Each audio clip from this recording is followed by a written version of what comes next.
Welcome back to the Daily Rundown with me, Fiona. That was the fabulous Chloe Jones before the break. Make sure you try and catch her at a gig before she gets too super big, because that's definitely going to happen soon. Now it's something to say time. This is Phil's first time doing this as well, so we're looking forward to this. This is basically where I open up the floor to my lovely guests and let them tell me something about the news, or whatever they're kind of thinking this week. They might want to give a little rant, as Stephen's prone to now and again. Who's going first, guys? Phil? I'm going to go first. You go first. That's very nice, because it's his first time. Well, I think mine's a little bit more downbeat, so... Keeping the balance. We're not sure. We're not sure. We'll see. We'll find out. What's yours about? Well, obviously, being editor of a football magazine, I thought I'd do a football-based thing. And something that's really, really worrying me recently, and I'm just saying to Stephen outside, is that, off air I should say, this end of this season there's been quite a lot of high-profile games where there's been hooliganism creeping back in. We've had the Europa final, there was trouble there, at the playoff final between Barnsley and Millwall, and I know people say, it's Millwall, but that's too quick. People shouldn't. There was the Conference North playoff semi-final at North Ferriby, which is only a little village. You'll know it. It's up your neck of the woods that way. They played Boston, and there was trouble at that game. So.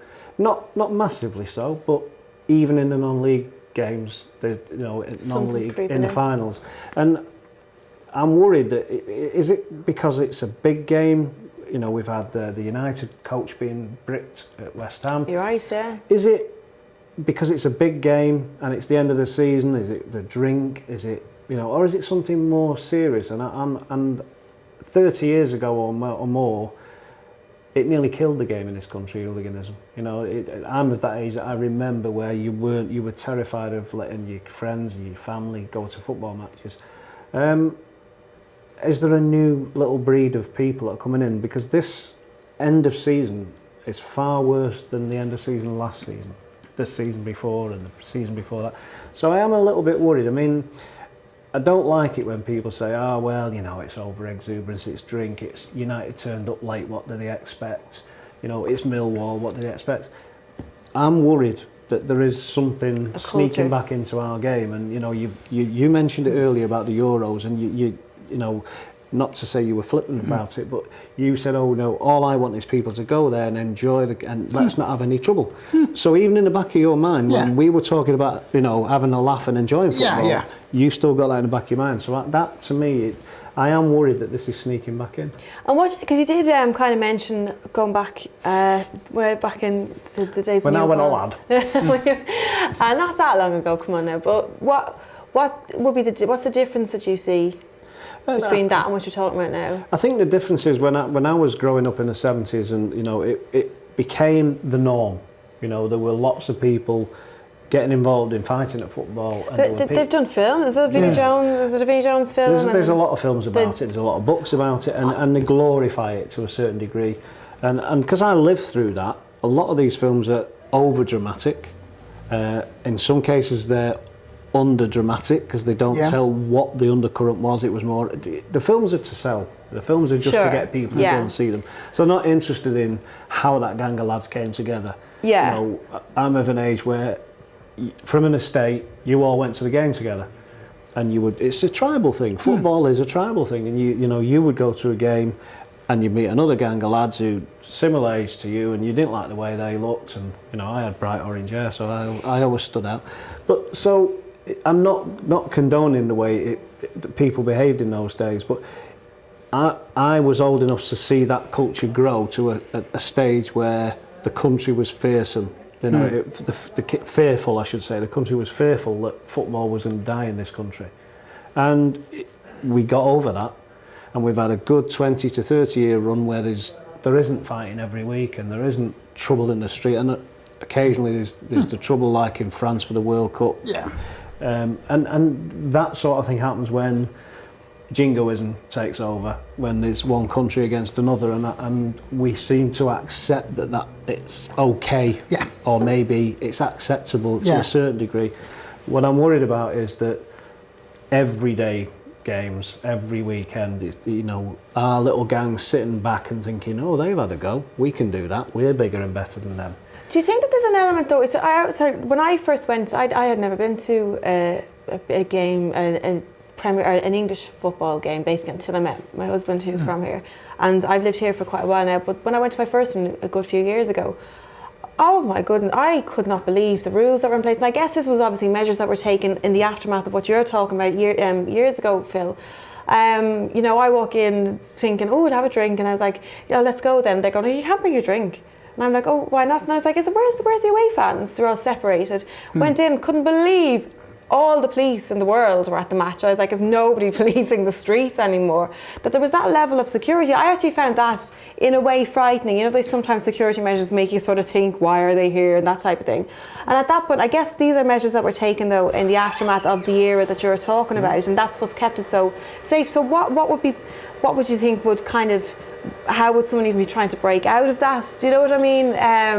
I don't know, what kind of young lads who have grown up with that, why would, I don't even know. Well, you're a football fan. I think that the young lads growing up, I can only speak of my experience. I mean, I went to football. I started going to football possibly maybe late 80s. And I'm a supporter of a particular team. And when I went, I remember being sort of 18, 19, and this even then, even as most recently that, so this is only 20 years ago, there seemed to be an element of the crowd who disliked one of our own players, and it seemed to basically just be based on his race.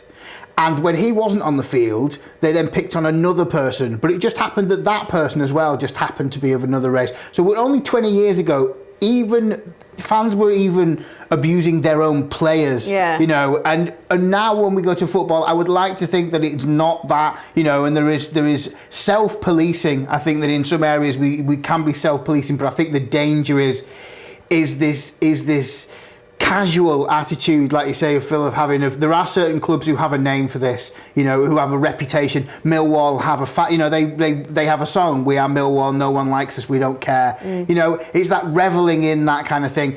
And, you know, growing up, there were other clubs had particular names for particular crews and you know, but do you remember that? Sorry to interrupt. Do you remember that investigative journalist, Don McIntyre, did a big reveal on that? That was huge, wasn't it? Everybody watched the Chelsea. And he basically went undercover and he got kind of in with this firm. Was that tattoo? Got a tattoo as well. Yeah, he did. But that shot a big spotlight onto the whole thing at the time. I guess the people not that close to football as well. I think so as well. I think now there seems to be more. For me, I mean, I'm worried about the France, but the next World Cup's in Russia. Now, there are certain political and equality and diversity issues that when we come to Russia are going to present a very real problem. And my understanding of how Russian ultras or fans, as they like to, each country have their own despicable element of how they like to do things. You know, in Italy they like to open up the curvas and drive mopeds off because that's their particular despicable act. But in Russia but they seem to, their particular active choice is to arrange a fight in a forest miles away, and it seems to be that is where, you know, there are clubs that have this reputation of now it's moved away from the football. It's not even anything to do with the football now. They meet on a day somewhere removed from the football crowd. They don't wear colours anymore because they wear, you know, they've gone under the exactly. But it's still there, and I think Phil is saying that, as Phil's saying, is that I think we can never be too vigilant. We never need to take our eye away from it, because there will always be football. Has a history of being a working class sport, and there always will be groups of young working class youths who will be looking for something that brings them together, something that they share, that puts them different to another group and puts them in a position, it's that them and us. And if you go to the match of a Saturday and you're with your pals and you're in this big group mentality, and there's a group over there that has a different colour shirt to you, and that's all you need for them to be the complete enemy. But it is a small unfortunate minority, isn't it, though? I mean, like you said, because I'm just worried that, obviously, you know, my theory is that hopefully it is just a little blip. You know, and you know, I agree with Stephen. It's never really gone away. If like-minded people want to meet and fight, they will. They don't need football to do it. It just happens to be the vehicle that they use on a Saturday afternoon. But and you know, there's not been a great long history recently, but it just the last few weeks.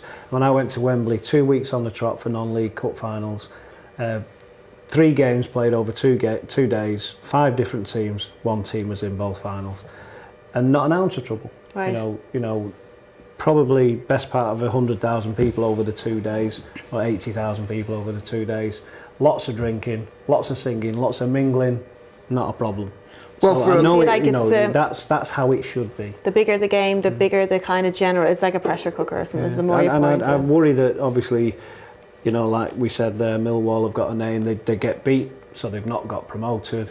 You know, then they kick off and it's only Millwall.